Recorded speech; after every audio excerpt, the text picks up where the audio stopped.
Olá, estudante! Tudo bem com vocês? Eu sou o professor Vinícius, professor de Ciências e Biologia da Rede Estadual de Ensino. Estou hoje, junto com o nosso amigo Heron, nosso intérprete de Libras. Olá, Heron! Para a gente dar início à nossa primeira aula de Biologia para você, aluno do segundo ano. Nós vamos, então, continuar falando sobre as plantas. Lembram lá na última aula do ciclo 4, onde nós falamos sobre a origem e a evolução das plantas? Então, a partir daí, nós vamos falar então dessa diversidade, desse reino fantástico, igual eu falei com vocês, que eu já sou fascinado com o reino plante. Então, vamos lá.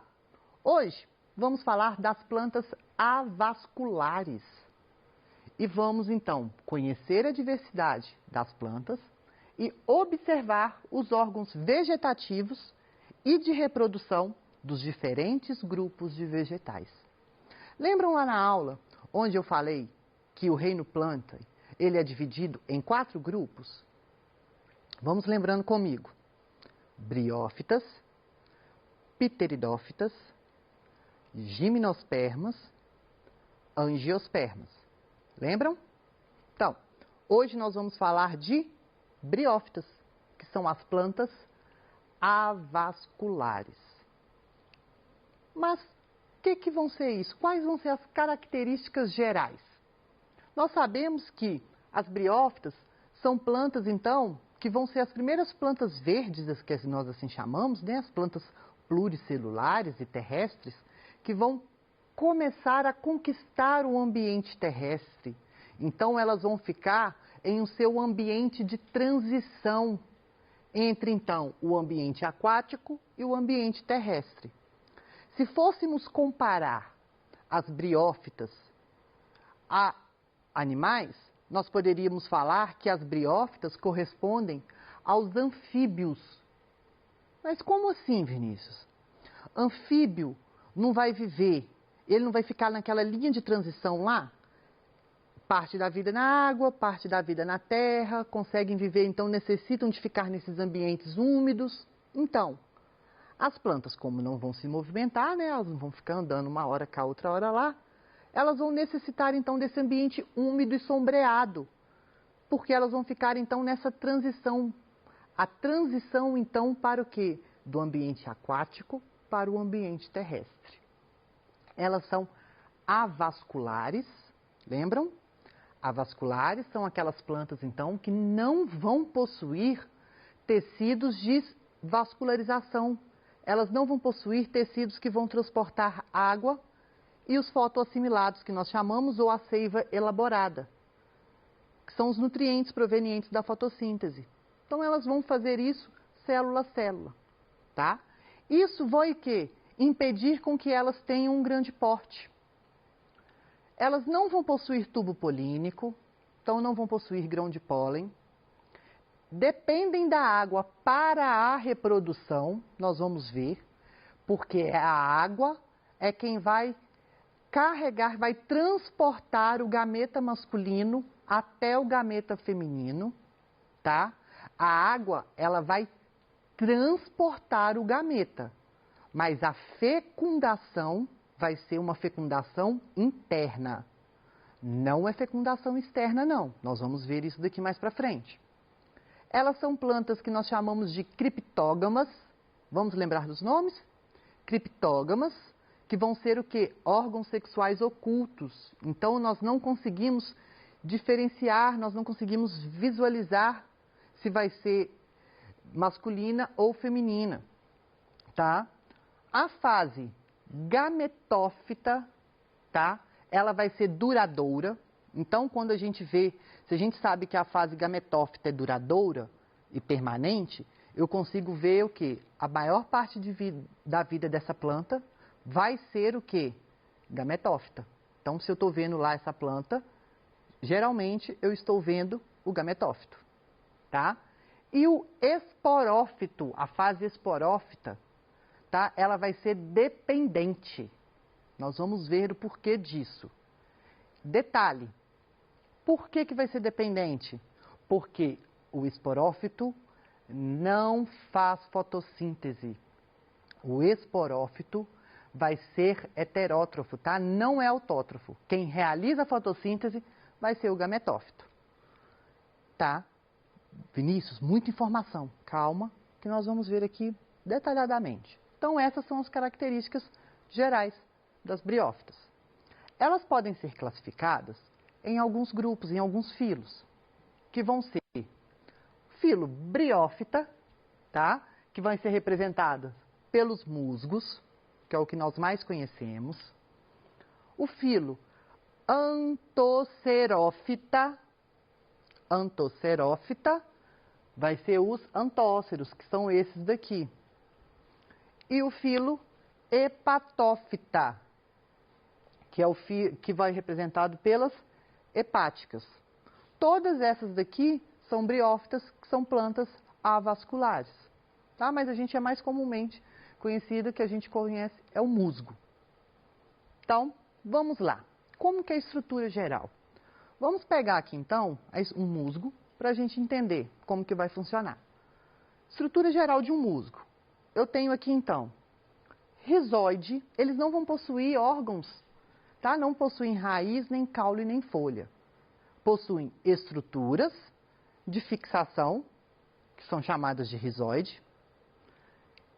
Estruturas responsáveis em fazer a sustentação e tudo mais, que é o cauloide, como se fosse o caule.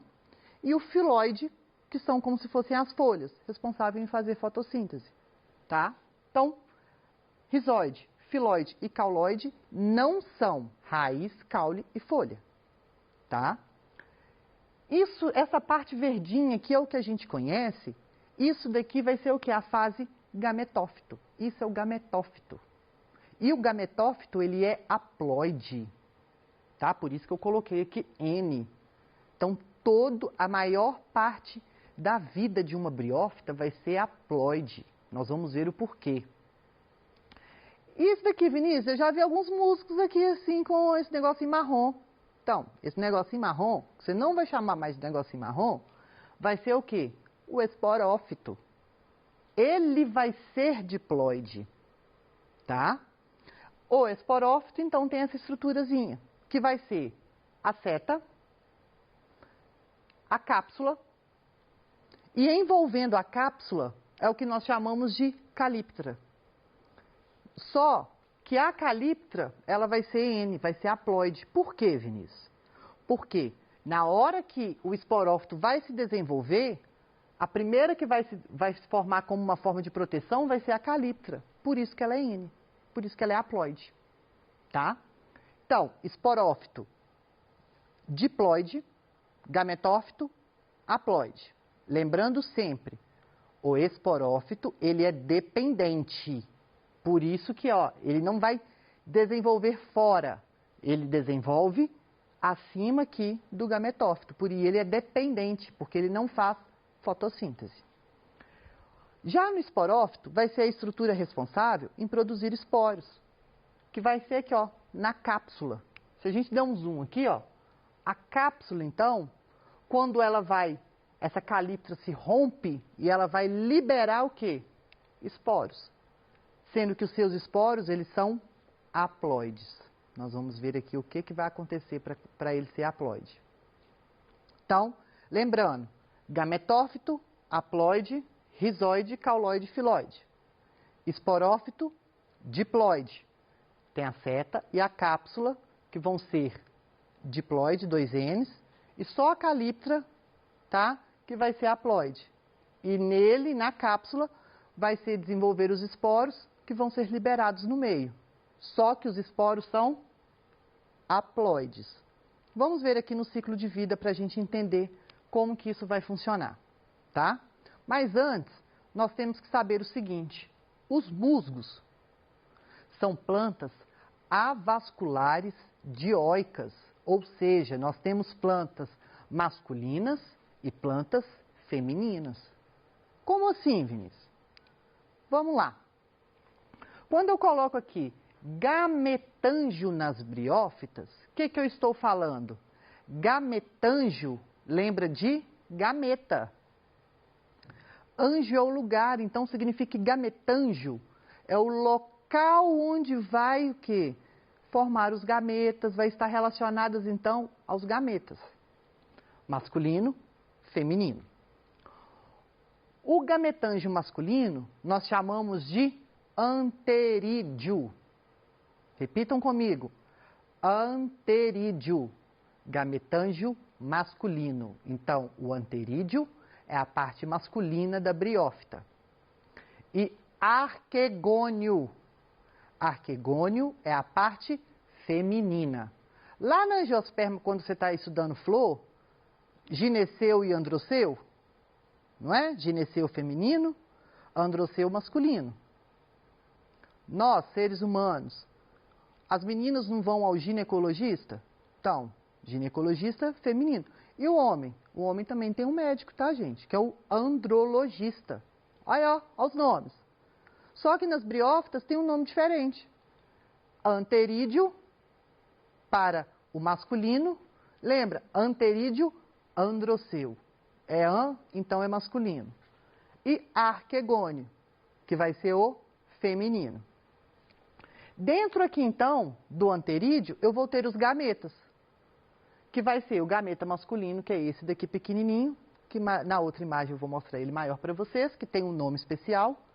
E dentro do arquegônio nós vamos ter o quê? O gameta masculino, feminino, que vai ser a oosfera.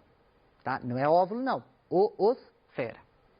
Lembrando sempre que a água não vai ser responsável aqui, então, em transportar, por isso aqui, ó, que tem essa abertura, tá? Nós vamos ver aqui o que vai acontecer. Bom, todo o ciclo de vida começa sempre com um indivíduo que maduro sexualmente, correto? Então, vamos lá. Tenho lá o gametófito. Não é dioico? Tem o masculino e feminino? Então, tá aqui. Anterídeo, arquegônio. Gametófito é haploide. Lembrem sempre disso. Eu não vou ficar repetindo, não. Mas toda vez que eu tiver um N aqui, eu estou falando de haploide. Se eu tiver um 2N, estou falando de diploide. Então, vamos lá. Anterídeo, arquegônio. O anterídeo é o masculino, certo? Que vai ter dentro dele o gameta masculino, que é o anterozoide. Nome difícil, hein, Vinícius? Mas a gente não tem espermatozoide? As briófitas só tem o quê? Anterozoide. Tá? Só mudou, em vez de ser esperma, antero. Mas é tudo zoide. Tá? Então, o anterozoide. Gameta menor, flagelado, para permitir a locomoção. Olha só como que parece que dá para associar.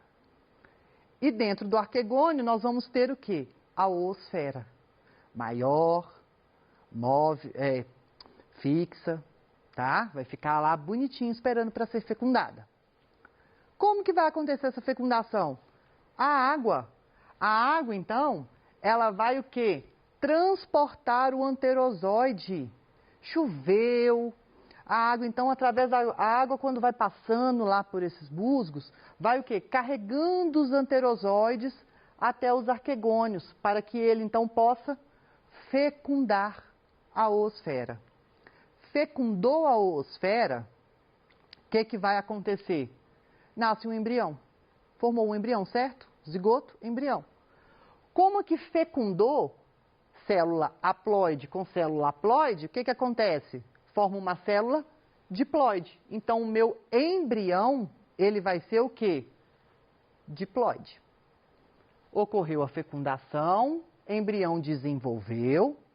Feito isso, lembram que eu falei com vocês que o esporófito, ele é diploide? Aí ele desenvolvendo, e ele é dependente. Forma então aqui, ó, o esporófito. O esporófito, ele vai ser dependente e diploide. Lembram aqui dessa estrutura? Cápsula e a calíptra. A cápsula, então, dentro da cápsula, eu vou ter o que? A produção dos esporos. Vinícius, e aí, o que vai acontecer? Mágica.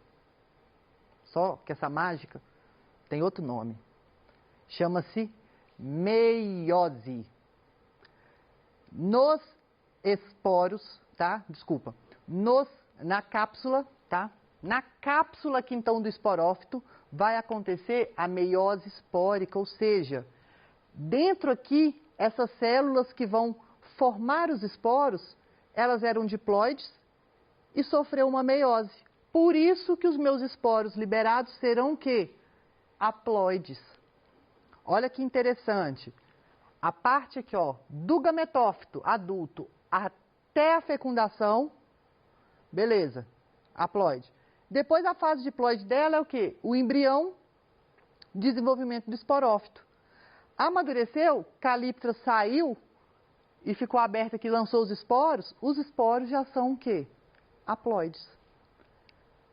O esporo, então, ele é germinado, feito, então, essa germinação, começa a se desenvolver, ó, fixa, tenho aqui, então, o protonema, tá?